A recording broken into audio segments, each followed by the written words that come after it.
بسم الله والصلاة والسلام على رسول الكريم وعلى آله وصحبه ومن تبعهم بإحسان إلى يوم الدين أما بعد.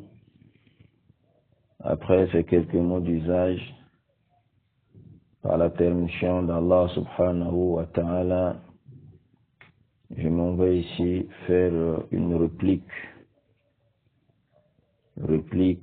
à l'oustaz apostat. Oustaz apostat. Dans une vidéo qu'on m'avait balancée, un frère a suivi ce que cet oustaz apostat avait dit. Le frère était donc choqué, bouleversé. Et il nous a envoyé cette vidéo pour que l'on jette la lumière sur la confusion, l'ambiguïté que Oustaz apostat a jeté sur le messager d'Allah, Muhammad alayhi salatu wassalam, le messager qu'Allah envoie alimenter tout entière. Oustaz apostat, dans cette vidéo, il voulait donc démontrer l'égarement du frère Abdul Majid. Lorsque il a affirmé que Bouddha était donc prophète parmi les prophètes d'Allah subhanahu wa ta'ala. Donc dans cette vidéo-là, il a balancé la réponse sèche du Cheikh Fawzan, Al-Fawzan Hafizahullah, par rapport à cette question de Bouddha, si Bouddha fait partie des prophètes d'Allah ou pas. Et Cheikh Fawzan était clair, il a donné une réponse sèche que Bouddha était donc, si les prophètes du shaitan, c'est le prophète du diable, pas le prophète d'Allah subhanahu wa ta'ala.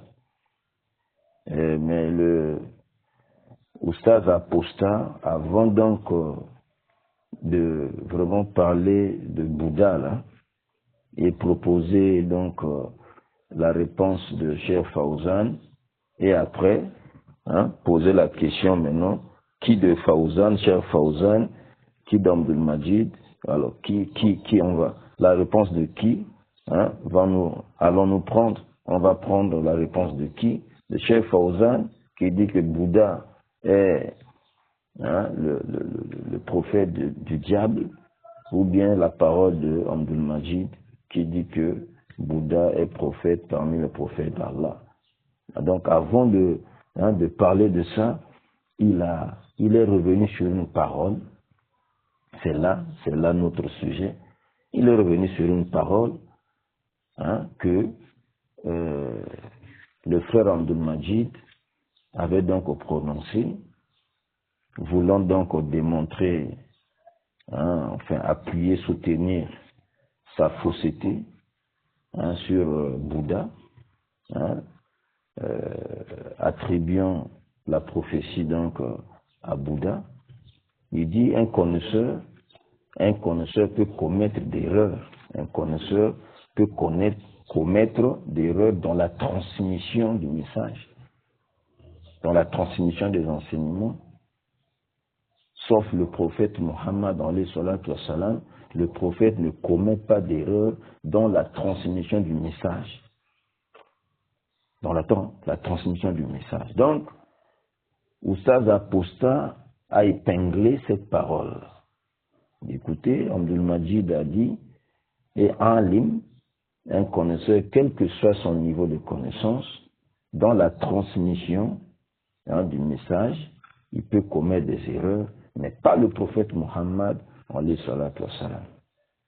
Donc, dans cette vidéo-là, maintenant, Oustaz Apostat va amener un récit, voilà, que nous allons décortiquer, démontrer la fausseté de cela. Il va amener ce récit-là, bon, que les ulamas du tafsir, de l'exégèse du Coran, amènent aussi, bon, dans la sira du prophète Mohammed sallallahu alayhi wa sallam, on cite ce récit-là, voilà, pour démontrer que, bon, voilà, le prophète s'était trompé, il a commis l'erreur ici.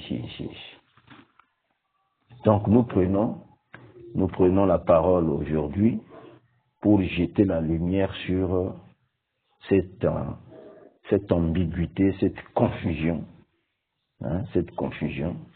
pour que les cœurs des musulmans restent sereins, que Muhammad, alayhi salatu wa salam, le véritable messager d'Allah, envoie l'humanité tout entière. Toute personne qui veut avoir le salut doit croire en cet homme, Muhammad alayhi salatu wa salam. Le prophète qui est envoyé vers les Européens, les Américains, les Asiatiques, les Africains, celui-là. Depuis son époque jusqu'à aujourd'hui, des tentatives, pour, subhanallah, jeter l'opprobre, jeter, subhanallah, la confusion sur son ministère, pour éloigner les gens, écarter les gens de son chemin, pour ne pas que les gens le suivent. On continue. Voilà. Et Oustaz Apostat, voilà, il fait pas exception.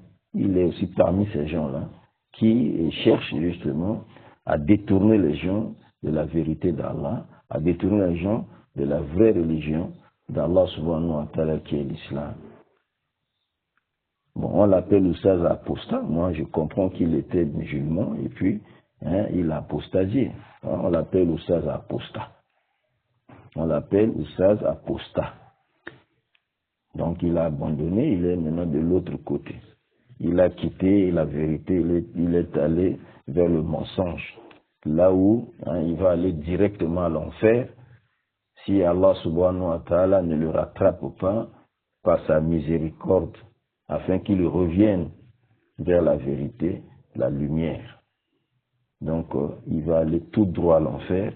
Faliyazubillah, qu'Allah nous en préserve. Donc ici, ma prise de parole, c'est la réplique à l'Oustaz Apostat.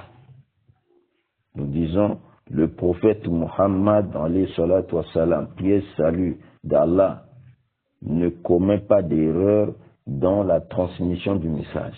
N'a pas commis d'erreur dans la transmission du message.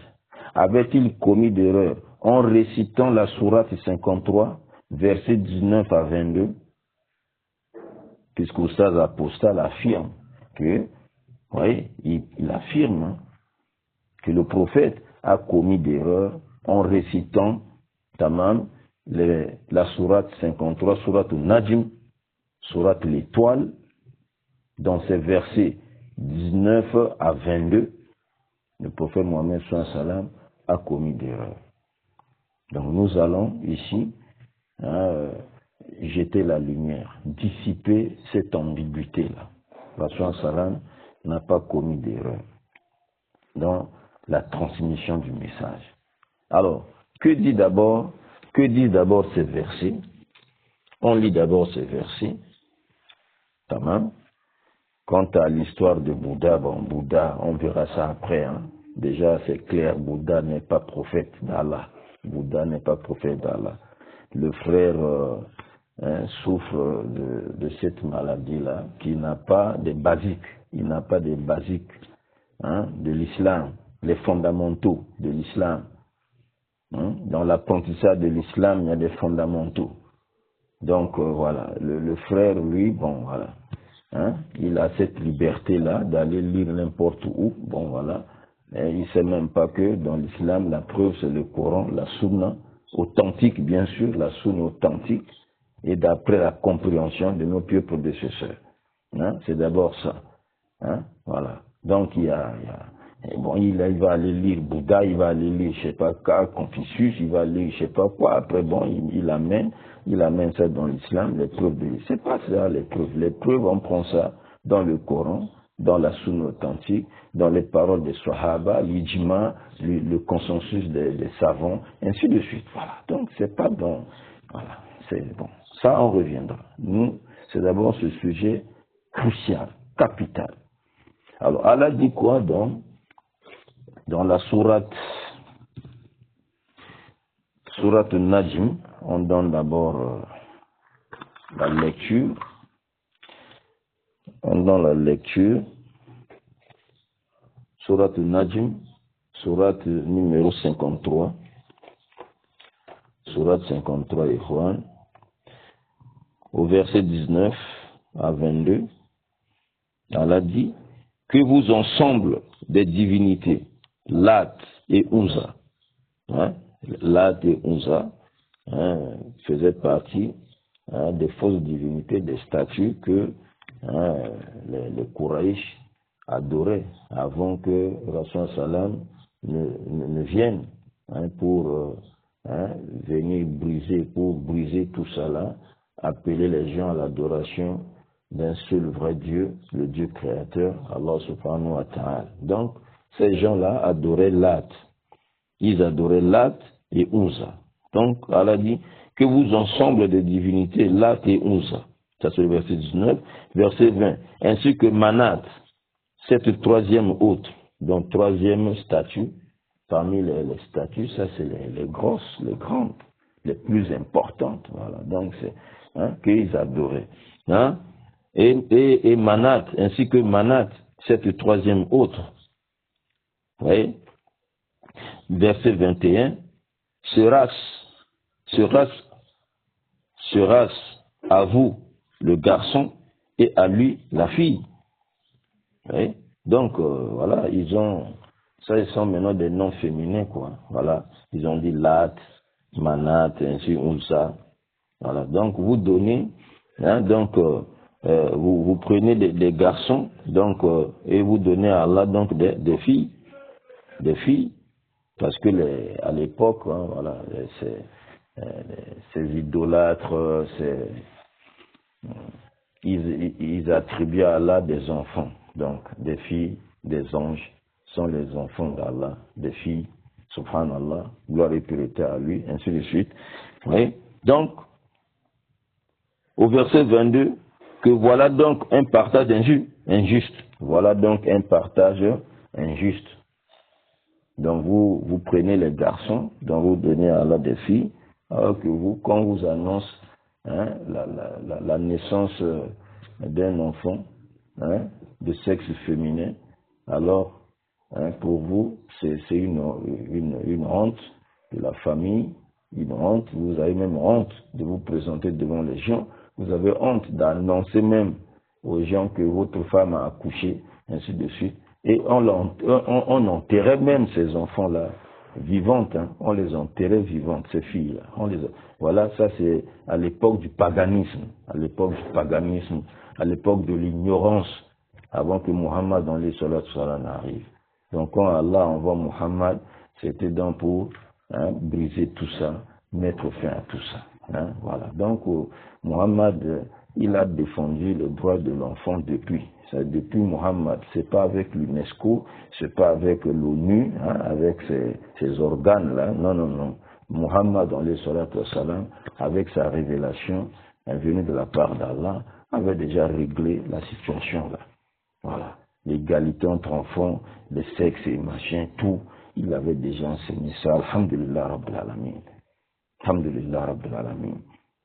Donc voici donc ces versets. Alors donc, Oustaz Apostat, il dit ces versets-là, lorsque Muhammad alayhi salatu wa salam les récitait, il va donc introduire, il va ajouter quelque chose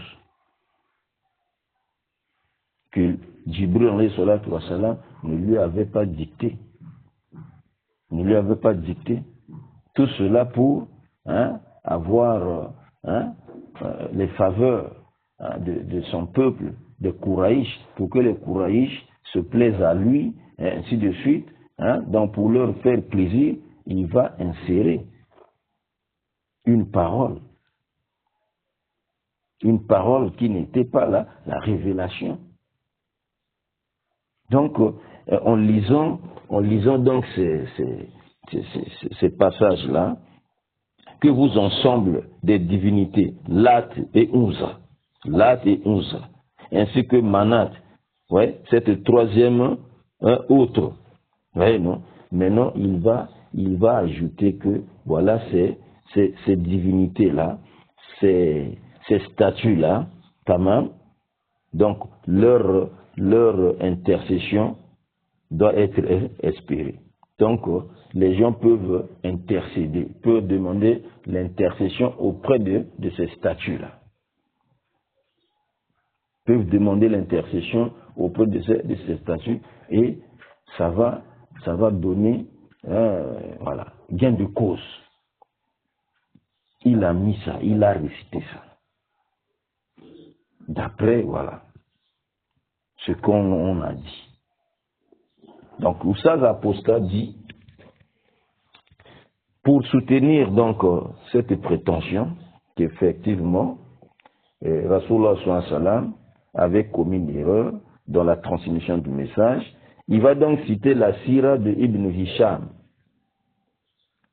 Oustaz Apostat va donc citer les passages dans Sirat Ibn Hisham. Donc Ibn Hisham, c'est parmi les oulémas qui ont écrit sur la biographie du prophète Muhammad alayhi salatu wassalam, sur la vie du prophète Muhammad alayhi salatu wassalam. Tamam. Donc à la page 427, il a dit, je cite ce que Oustaz Apostat a lu, avait récité, tamam, avait cité, j'avais dit, dans cette vidéo-là, il dit, Alat, ça c'est dans Siratu Ibn Hisham, ok, Alat, donc j'ai ça, 3 tomes comme sinon, 3 tomes avec, voilà, il y a 3 livres qui sont divisés en 2, donc jusqu'à, voilà, j'ai ça en arabe, alhamdulillah, rabbil alamin. Donc ici, il dit Alat, Al-Unza, oui, Manat, 3 divinités féminines importantes du panthéon arabe. Mohamed aurait dit, regardez même, vraiment, même Oustaz Apostat, mais on parle français, avant même de continuer. Vraiment, j'allais être très très bref. La réponse de toutes les ambiguïtés là se trouve dans la même sourate 53, sourate étoile là. C'est seulement là, on pouvait seulement lire un verset là qui mettait fin à tout. Mais on va faire tout ce développement là pour essayer de dissiper encore d'autres ambiguïtés et tout, et surtout c'est pour l'intérêt aussi de nos frères étudiants en sciences légiférées qui ont besoin de tous ces détails là et tout. Sinon un seul verset suffisait pour répondre à ça. On balaie d'un revers de main, c'est fini. Oustaz Apostat, il n'y a rien. Ce sont les musulmans, les Al-Sunna, qui ont rassemblé tout ce que vous allez prendre là comme, voilà, vous pensez que, bon, c'est quelque chose de nouveau, bon, vous allez apprendre aux musulmans, ou bien vous allez prendre ça pour, je sais pas quoi, embrouiller la foi des gens. On a déjà des réponses à ça. Tous les oulémas avaient déjà traité ça, alhamdulillah. Tout est là. Tout ce que vous allez apporter comme ambiguïté ou comment, il y a des réponses de ça. Les oulémas ont déjà répondu. Il n'y a rien. L'islam, là, ça c'est la religion d'Allah. C'est la religion d'Allah. Si cette religion-là n'était pas la religion d'Allah, depuis Muhammad là-bas, cette religion allait s'arrêter net. Voilà. Muhammad aussi, on allait le tuer net. Il n'allait pas arriver jusqu'au bout de son ministère prophétique. Mais il est arrivé jusqu'au bout. Allah dit, aujourd'hui j'ai parachevé pour vous votre religion. Il a parachevé. Voilà. Quand il a parachevé là, il est mort. Rasoul est mort. Mais avant ça, non. Avant l'addition de ce verset-là, on a cherché à tuer Rasoul, empoisonné, on fait ceci, tout pour qu'on le tue. Il est resté vivant. Jusqu'à Allah fasse descendre justement ce verset-là. Le verset 3. Le verset 3 de Surat Maïda. 5e Surat del Coran Karim. Vers la fin, il dit aujourd'hui, j'ai parachevé pour vous votre religion. Il a parachevé. Il a parachevé. Donc, il n'y a rien, frère. Il n'y a rien. Oustaz apostat, quand Allah touche ton cœur, tu reviens. Tu es sorti parce que tu n'as pas compris le message, tu n'as pas appris comme il faut. Voilà. Donc, tu viens prendre des passages comme ça, voilà, pour embrouiller les gens. Tout ça, là, on répond. Donc, il dit ici, on dit, il aurait, Mohamed aurait dit, voilà, comment on appelle apostat. On parle français, donc c'est pas vrai. On parle au conditionnel, donc ce n'est pas déjà quelque chose qui est vrai. On parle au conditionnel. On parle français, le conditionnel ici. Donc ce n'est plus une assurance, ce n'est plus une certitude, ce n'est pas une parole, un message, un passage sur lequel on va faire foi. Il dit, il aurait. Donc c'est pas vrai. Il aurait. Bon, comme tu as cité, on va. Sinon le français déjà là, ça te coince. Il aurait dit, pour se concilier les faveurs des Mécois. Donc pour que les Mécois soient contents de lui, du prophète Mohammed sallallahu alayhi wa sallam, bon voilà, il va maintenant il va ajouter à la révélation que Djibril lui avait apportée. Il dit que ces êtres supérieurs peuvent servir d'intercesseurs auprès de Dieu. Donc Allah Unza Manat là, les gens peuvent venir intercéder auprès d'elle. Et ces statues-là vont transmettre cela à Allah. Donc Muhammad a dit ça. Et il continue, donc Ibn Hisham dans sa sira, dans la biographie, ces paroles suscitèrent un grand scandale parmi les musulmans. Il dit les paroles ont suscité un grand scandale. Comment le prophète va dire que les statues-là aussi, on peut espérer leur intercession. Leur intercession doit être espérée. Comment? Ça a créé un scandale. Ça, c'est le premier passage qu'il a cité. Donc, dans Siratu Ibn Hisham, page 427. Mais non, il continue, il dit, quand le prophète a ajouté cela, l'ange Djibril, alayhi salam, revient vers lui, vers le prophète Mohammed sallallahu alayhi wa sallam, pour lui dire, récite-moi la sourate 53.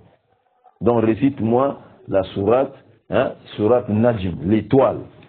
Récite. Et le prophète Mohammed sallallahu alayhi wa sallam, en récitant, il a répété encore la même chose. Il a répété la même chose. Et pour preuve, d'après Oustaz Apostat, ici je suis en train justement de présenter ce qu'il avait dit dans la vidéo. Après maintenant, on va commencer à laver ça. On va balayer ça. Ok? Donc Oustaz Apostat dit, pour preuve, il va citer maintenant l'histoire des prophètes et des rois de Imam At-Tabari. D'Imam At-Tabari. Il dit, lisons la preuve de cela dans la chronique de Tabari. La chronique de Tabari. Imam Tabari. Vous voyez, non? Imam Tabari. À la page 457. Donc, Djibril vient, il dit, oh Muhammad. Djibril, l'ange Gabriel. Les autres appellent Gabriel. Nous, c'est Djibril dans le Coran, la Sunna de Djibril ou bien Jabraïl. Ok? Il dit, oh Muhammad, récite-moi la sourate, hein, l'étoile, c'est-à-dire sourate al-Najm, 53e sourate. Et comme Muhammad, on répétait, Muhammad, hein, on répétait les termes, donc Muhammad, alayhi salatu wa salam, a répété les mêmes choses, les mêmes termes, là, hein, que Lata, Unza, Manat, là, hein, sont aussi sont des divinités, sont des idoles dont l'intercession doit être respirée. Donc on peut demander l'intercession auprès de ces statues. Donc Muhammad a encore répété ça. Quand il a dit ça, Tamam, Jibril dit, ce n'est pas ainsi que je te l'ai transmise. Ce n'est pas ainsi que je te l'ai transmise. J'avais dit, hein, j'ai dit, hein, ce partage-là est injuste. Ce partage est injuste. Vous voyez, non? Bon, le verset 22 dit que voilà donc un partage injuste. Voilà ce que j'avais dit. Toi, tu viens dire que hein, là, Samanat, hein, on peut intercéder auprès d'elle et leur intercession, hein, est bénéfique. Comment? Oui, non? Donc, Jibril alayhi salatu wa salam dit, donc ce n'est pas ainsi que je te l'ai transmise. Donc tu l'as changé. Tu l'as changé et tu as mis autre chose à la place de ce que je t'avais dit. Oui. Ça c'est fin de citation. C'est ce que Imam Tabari a dit dans son livre chronique, voilà, l'histoire des prophètes, hein, et des rois. Donc Oussaz apostat, hein, va donc dire, voilà, donc Muhammad, il a répété les mêmes choses. Ici, là, lorsque hein, nous voyons tout ceci, Oussaz apostat dit, hein, si on s'en tient seulement à ceci, est-ce que Muhammad n'a pas commis d'erreur dans la transmission du message coranique? Voilà. Voilà donc ce que Oussaz apostat avait dit dans cette vidéo-là, hein, lorsque il démontrait donc la position erronée du frère Abdul Majid concernant Bouddha. Quand Abdul Majid a dit Bouddha, hein, était donc un prophète parmi les prophètes d'Allah. Voilà, donc il s'appuie sur hein, ce qu'il a lu dans le livre de Bouddha, hein, au lieu de s'appuyer sur le Coran, sur les hadiths, hein, la sunne authentique. Et non, lui, il s'appuie sur les écrits de Bouddha, machin, voilà. Donc, quand Oussaz apostat répondait à ça, hein, il a épinglé la parole d'Abdul Majid qui est juste, qui est une vérité. Il a dit, tamam, que tout connaisseur, même quel que soit son niveau hein, de connaissance et tout, commet des erreurs dans la transmission hein, du message. Sauf le prophète Muhammad, alayhi salatu wa salam. Lui, il ne commet pas des erreurs.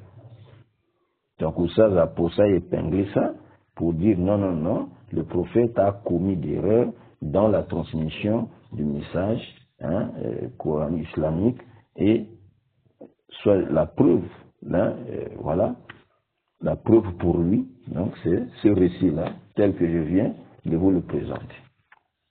Alors donc nous disons, Oussaz apostat. Oussaz apostat, je parle aussi aux musulmans, hein. Les musulmans, les étudiants en sciences légiférées, ceux qui sont étudiants et tout, nous devons savoir que en matière de preuve, hein, dans l'islam, quand tu donnes la preuve coranique, quand la preuve que tu verses au débat, ou bien dans l'échange, j'allais dire, dans l'échange, tu verses ta preuve, le débat c'est la preuve, c'est le verset coranique. C'est le verset coranique que tu donnes comme preuve. Ici, tu n'as pas beaucoup de travail à faire. Tu n'as rien à faire, sauf que la compréhension. Chercher la vraie compréhension de ce passage. Parce que, ici, nous sommes tous sereins que le Coran est authentique. C'est la parole pure d'Allah subhanahu wa ta'ala. Alhamdulillah rabbil alamin. Donc, quand c'est le Coran que tu donnes comme preuve, ici, il n'y a pas de souci de chercher l'authenticité. L'authenticité acquise.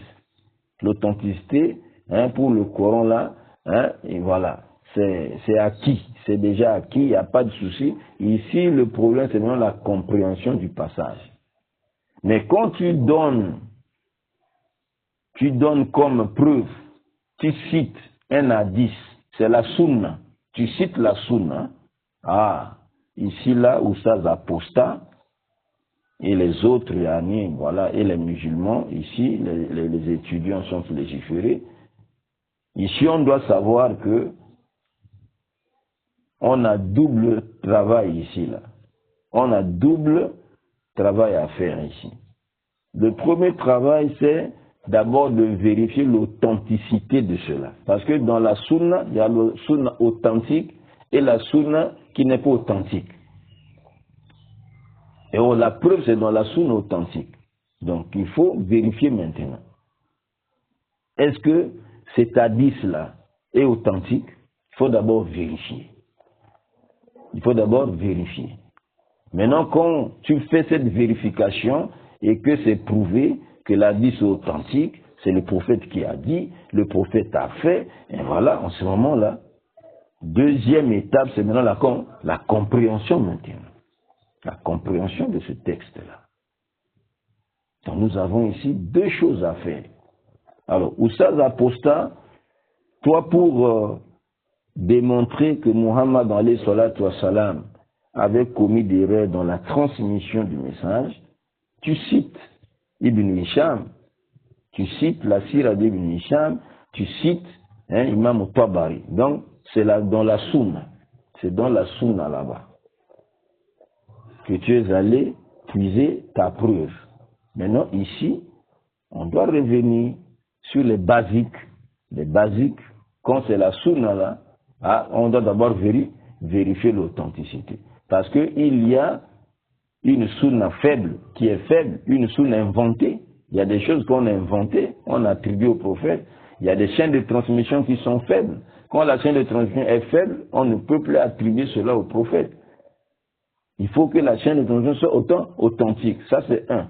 Non seulement la chaîne de transmission doit être authentique, on doit aussi regarder le contenu. Il ne faudrait pas que le contenu c'est-à-dire contredise les grands principes de l'islam qui sont contenus dans le Coran ou encore dans la sunna authentique.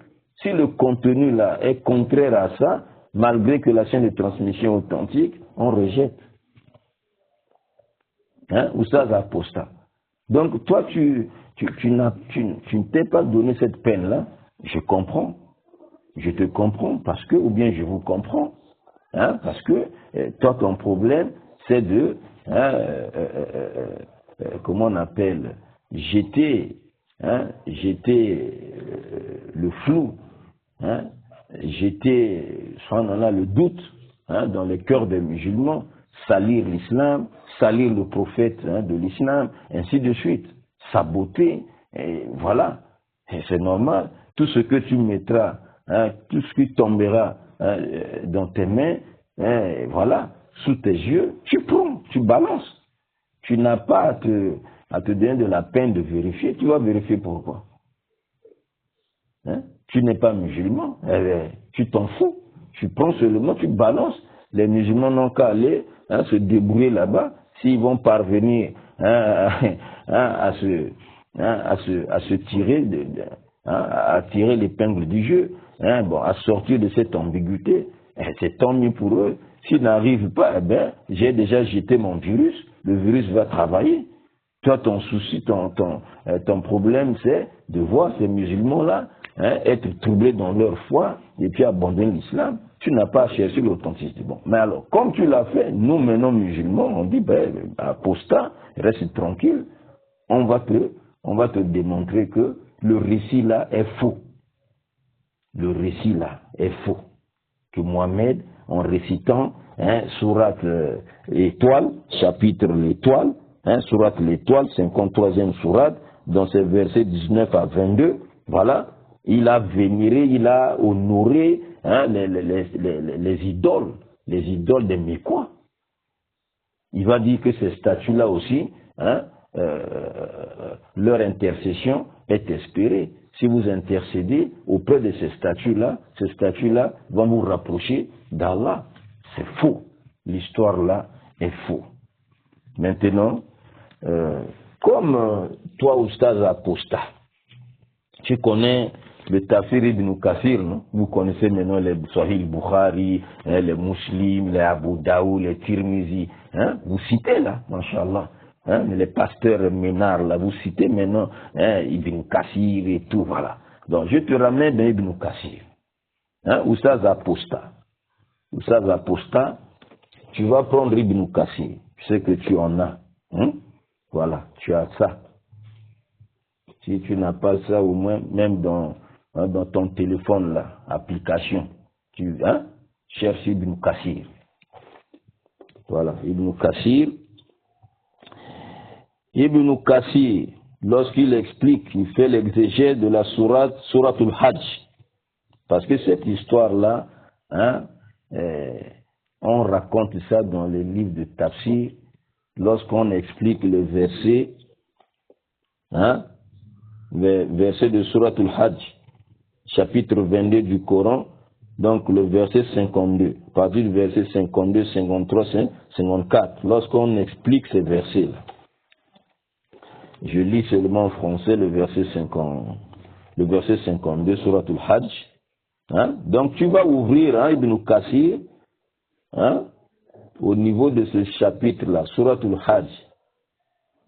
Surat al-Hajj, Oustaz Aposta. Oustaz Aposta.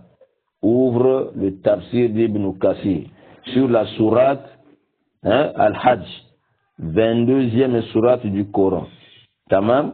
Le verset 52. Le verset 52 est suivant.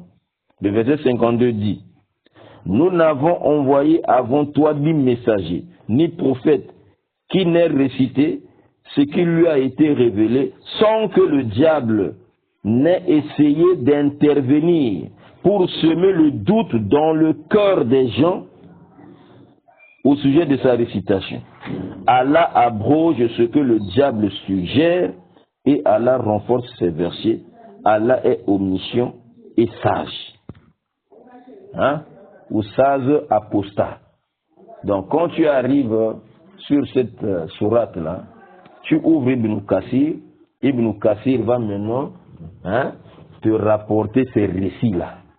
Les récits sur lesquels tu t'es appuyé pour dire que Muhammad alayhi salatu wa salam a commis des erreurs dans la transmission de messages. Donc Ibn Kathir va te citer des hadiths. Voilà, les hadiths.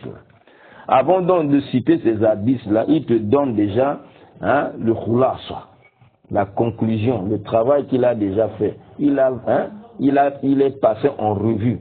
Tous ces hadiths-là, ont des chaînes interrompues, des chaînes coupées.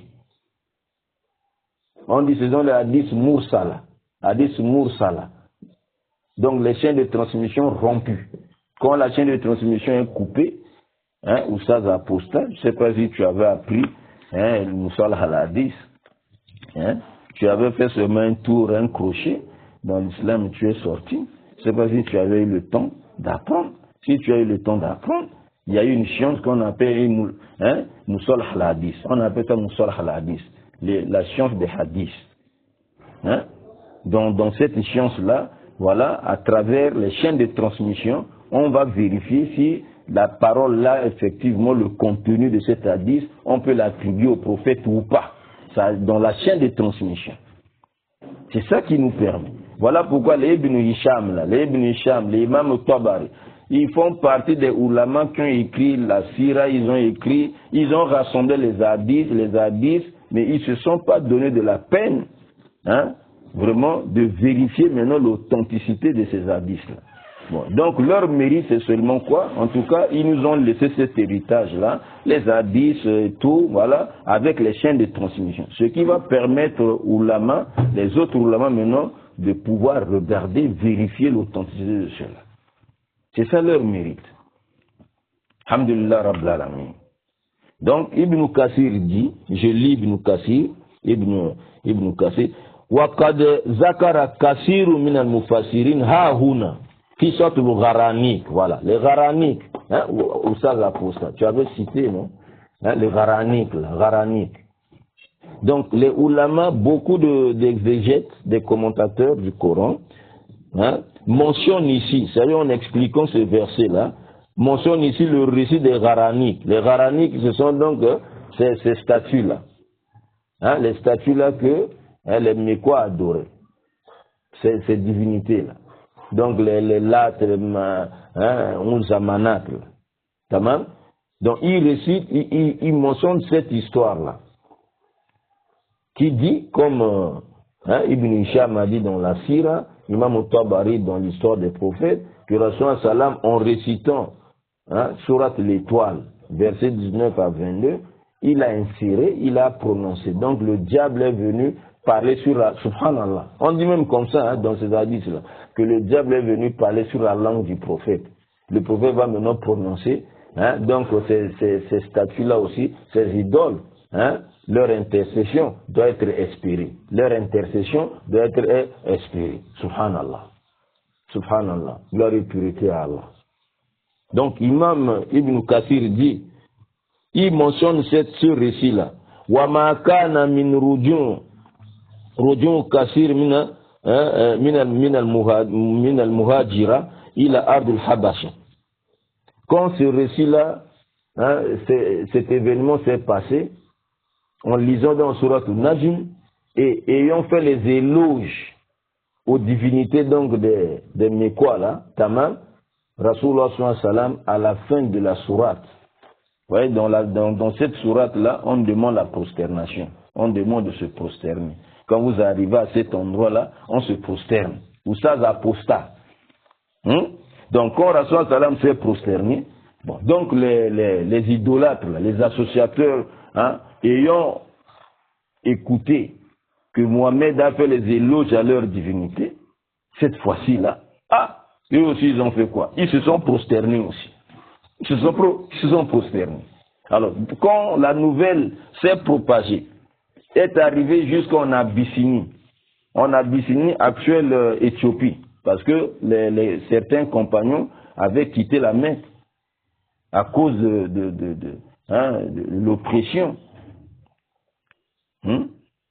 à cause de la violence qu'on leur faisait subir. Parce qu'ils ont cru en Allah, ils ont cru au prophète Mohammed sallam, ils ont abandonné la religion de leur père, la religion des ancêtres, qui est l'adoration des statues, des fausses divinités. Ils étaient martyrisés. Ils étaient martyrisés. Maintenant, Rasul sallam leur avait dit, quittez la Mecque, allez en Abyssinie, il y a là-bas un roi chrétien, il va vous recevoir. Donc, ils sont allés là-bas. Ils ont immigré, ils sont arrivés en Abyssinie. Donc quand cet événement, entre guillemets, s'est passé, donc eux, ils ont appris donc que les associateurs, les idolâtres de la Mecque sont devenus des musulmans. Ils se sont convertis en l'islam. Donc ils sont revenus à la Mecque. Ils ont quitté encore Abyssinie, ils sont revenus à la Mecque. Donc c'est ce que Ibn Kathir dit ici. On mentionne tout ça dans ces récits-là. Zwanan minhum, croyons que, pensons qu'il y a un mushrik et Quraysh, que les idolâtres de Quraysh, kad aslamu, se sont islamisés. Walakina minituruk, il dit, maintenant là, il dit, mais, tous ces récits-là, c'est-à-dire tout ce récit-là, walakina minituruk kullu, min turukin, kulliga mursala. Ce récit-là est transmis à travers les chaînes de transmission. Toutes ces chaînes de transmission sont rompues, sont coupées. Toutes les chaînes de transmission coupées. Mursala ici, là, c'est-à-dire coupé. C'est coupé. Est-ce que vous voyez ça?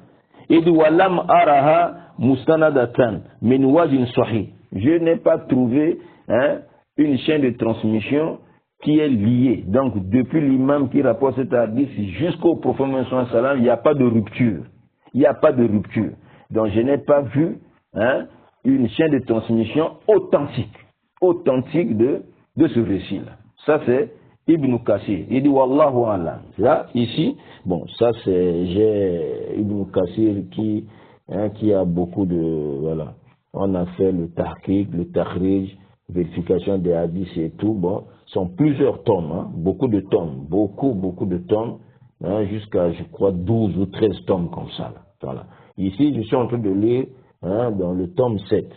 Ce qui est important, ça, apostat, tu ouvres la sourate al-Hajj, ok, ou bien les Tulab el-Ilm, les étudiants sont légiférés, ces récits-là, vous allez trouver ça lorsqu'on explique ce verset 52 de Surat al-Hajj. C'est là où on va vous amener ces récits-là. Donc Ibn Kassir dit, tout est faible. Tout est faible. Ça c'est à la page 3995 par rapport à l'édition que moi j'ai avec les vérifications. L'essentiel c'est de mettre la main sur le verset. Alors il dit encore dans le même tome, on continue à expliquer ces versets-là. Tamam. Il dit ici là, Qultu, qad zakaraha Muhammad ibn Ishaq fi sira. Regardez. Imam Ibn Kassir dit, ce récit-là, Imam Muhammad ibn Ishaq l'a mentionné aussi dans sa sira, dans sa biographie, c'est-à-dire, disons, la biographie du prophète Mohammed sallallahu alayhi wa sallam. Il a mentionné, Binahu min haza. Wa kulluha, il dit toutes les chaînes de transmission là, de cet hadith là, de ce récit là, mursalatun, munqati'atun, sont coupées. Les chaînes de transmission sont coupées, sont rompues. Or, parmi les conditions pour qu'un hadith soit un hadith authentique, il faut d'abord que dans la chaîne de transmission, qu'il n'y ait pas de rupture. Qu'il n'y a pas de rupture. C'est-à-dire un rapporteur ne doit pas manquer, ne doit pas tomber. Tout doit être lié. Donc celui qui est en bas a appris ça à celui qui est au-dessus de lui. Celui-là aussi, il a appris à celui qui est au-dessus de lui. On doit vérifier tout ça là jusqu'au compagnon du prophète sallallahu alayhi wa sallam, et le prophète il dit, et le compagnon dit, le prophète a dit, le prophète a fait, voilà. Or, toutes ces chaînes de transmission sont rompues. Ça, c'est Ibn Kassir. J'ai cité Ibn Kassir, tu peux bien lire. Donc, ce n'est pas autant authentique. Ce n'est pas authentique. Ça, c'est un. Ça, c'est Ibn Kassir. Alors, je vais prendre une risale, je ne sais pas, où ça, Apostat, si tu peux avoir ça, mais c'est bien. Voilà, tu cherches ça voilà, tu tapes à Google le titre, et puis bon, je ne sais pas si c'est Play Store ou Google, vous allez chercher ça. Ça, c'est la risale, c'est le livre écrit par Cheikh Al-Albani, Muhammad Nasruddin Al-Albani, rahimahullah. Il a intitulé ça Nasbu al-Majaniq li Nasri Qissat al-Gharaniq. Allahu Akbar. Voilà. Donc c'est pour carrément effacer, faire disparaître justement ce récit-là, le récit mensonger. Le récit mensonger de Gharaniq. Gharaniq, donc ce sont ces statues-là, que soi-disant Mohammed a vénéré, pour lesquels Mohammed a fait des éloges. Voilà, il a écrit la risale. Donc nous allons ouvrir cette risale de Cheikh Al-Albani, Nasbul Majaniq, le Nasr Qissat al-Gharaniq, à la page 10. À la page 10, il dit Riwayatul Qissat wa ilaluha. Donc les versions du récit, toutes les versions du récit de cette histoire-là, la prétendue histoire. Donc le Cheikh Al-Albani va rassembler toutes les versions qui sont venues à ce sujet, wa ilaluha, et leurs défauts, et leurs anomalies. Wa ilaluha, et les anomalies, les défauts qui sont dans les chaînes les chaînes de transmission de tous ces, de cet hadith-là qui parle de ce récit-là. Tamam? Donc, Cheikh Al-Albani va mentionner une à une, jusqu'à 10. Il y a 10. Oui? 10 riwayat, 10 rapportages, 10 versions de cet hadith-là, 10 chaînes de transmission là. Le Cheikh Al-Albani a rassemblé ça. Une après une après une. Et il donne la sentence. À la fin, il donne la sentence. Et la sentence, oui, donc la page 10 ici, jusqu'à, il est en train de citer ces récits-là. Il est en train de citer ces récits jusqu'à la page ici, qu'on arrive à la page, voilà, 25, 35. Lorsqu'il arrive à la page 35, maintenant, il conclut comme ça, il dit, vous voyez, à la page 35, il dit, Bayan Boutlan Kisa Matna. Après avoir démontré que l'hadith n'est pas authentique, c'est un hadith faible, parfois même inventé, il dit, maintenant là, on va démontrer encore que cet hadith-là n'est pas authentique du point de vue du contenu. Le contenu même encore. Donc il y a la chaîne de transmission et le contenu. Dans le contenu même, il y a un problème. Plein de contradictions. Il y a beaucoup de contradictions dedans. Il va maintenant démontrer ça. Mais moi, ce qui m'intéresse, c'est d'abord la sentence. Il dit, Tilkahiya riwayatul qissa. Ce sont là donc toutes les versions du récit. Toutes les versions sur le récit, le récit en question. Wahiya kunuha, et toutes ces versions-là, Kamaraeta, comme tu l'as remarqué, tu l'as vu, Mu'alla bil-irsal, wa da'af wal jahal. Toutes ces chaînes de transmission sont interrompues, c'est coupé. Wa da'af, faible, wal jahala, et il y a des rapporteurs qu'on ignore, qui sont ignorés. On ne les connaît même pas. Il y a des rapporteurs qui se trouvent dans la chaîne de transmission, ils sont inconnus. Bon, voilà. Il conclut. Comment des choses comme ça, on va venir attribuer au prophète. Il dit, il n'y a pas dans toutes ces versions-là la version qui peut servir d'argument. On peut s'appuyer sur ça pour confirmer ce récit-là. Il n'y en a pas. La siyama fi misla de l'amr khati, et surtout dans une affaire aussi grave comme ça, qui concerne la transmission du message. On dit Rasul Salam a commis l'erreur à la place voilà, des versets qu'on lui avait révélés, il ajoute, il amène autre chose. C'est grave.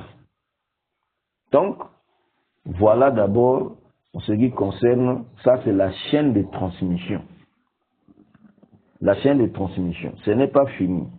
Ce n'est pas fini. Je vois ici, voilà, on peut regarder toujours dans Nasbul Majanik de Cheikh Al-Albani, ce que Imam Fakhrur Razi a dit, Fakhrur Razi, concernant ce récit-là, cette histoire-là. À la page 46. À la page 46, Cheikh Al-Albani cite Imam Fakhrur Razi. Il dit, Qala al-Fakhrur Razi, puis tafsiri. Fakhrur Razi dit dans son tafsir, tome 6, page 193, page 193. Il dit, Rouyan Muhammad ibn Ishaq, ibn Khuzayma.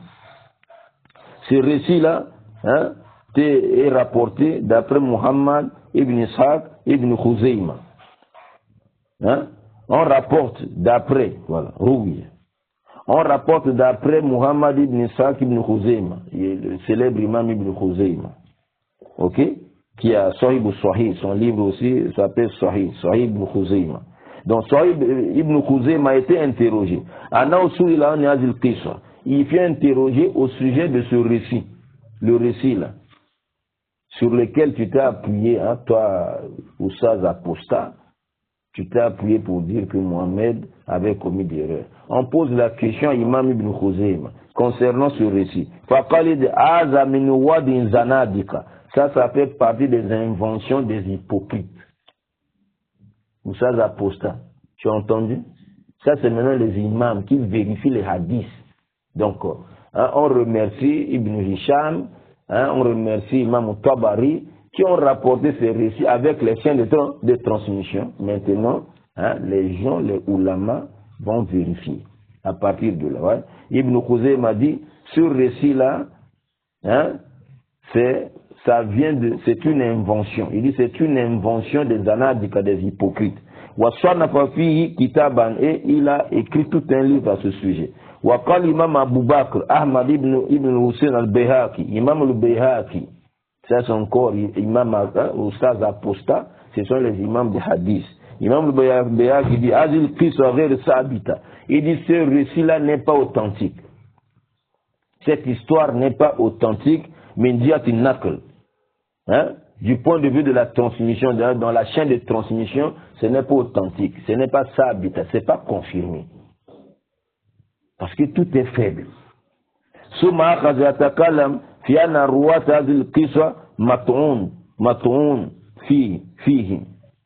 Et il a démontré que les rapporteurs, les rapporteurs de ces récits-là, sont des rapporteurs qui sont critiqués. Ouais.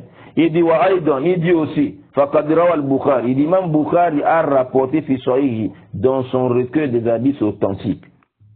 Anna Nabi sallallahu alayhi wa sallam qara surat al-Najm, que Rasul sallam a récité la surat al-Najm, surat l'étoile, 53e surat là. Wa sajada, il s'est prosterné, wa sajada fiha al-Muslimun, les musulmans sont prosternés, wal mushrikoun, et les idolâtres se sont prosternés. Wal ins wal djinn, les humains et les djinns. Et les djinns se sont prosternés. Walé Safihi, mais il n'y a pas dans Sahih Bukhari, quand il a rapporté la récitation de Rasul sallam de cette sourate, il n'y a pas hadith le Gharanique. Il n'y a pas l'hadith de Gharanique. Hadith de Gharanique, c'est-à-dire l'hadith qui parle que Rasul sallam a dit, il a récité que les Lata, Unza, Manat là, leur intercession aussi est espérée. Donc on peut intercéder auprès de ces statues-là. Cette histoire-là, ce récit-là n'existe pas dans Sahih Bukhari. Vraiment. Et il dit, il y a un grand nombre de ulama qui sont allés dans ce sens-là. C'est un récit faux qui n'est pas authentique, qui n'est pas vrai. 10, il cite les 10. Vous allez, les Toula Béréim, à partir de la page 47, il commence à citer un à un. 1, 2, 3, 4, 5, 6, jusqu'à 10 grands connaisseurs des hadiths qui refutent cet hadith-là. Ce récit-là, c'est faux. Ça, c'est du point de vue, justement, de la chaîne de transmission, ce n'est pas autant authentique. Maintenant, nous allons voir dans le contenu. Sans contenu même, le Coran refute cela. Le Coran lui-même. Le Coran refute cela, montre que c'est faux. C'est ce que nous allons voir dans la deuxième partie. Inch'Allah, wa sallallahu ala Muhammadin, wa ala alihi wa sahbihi ajma'in.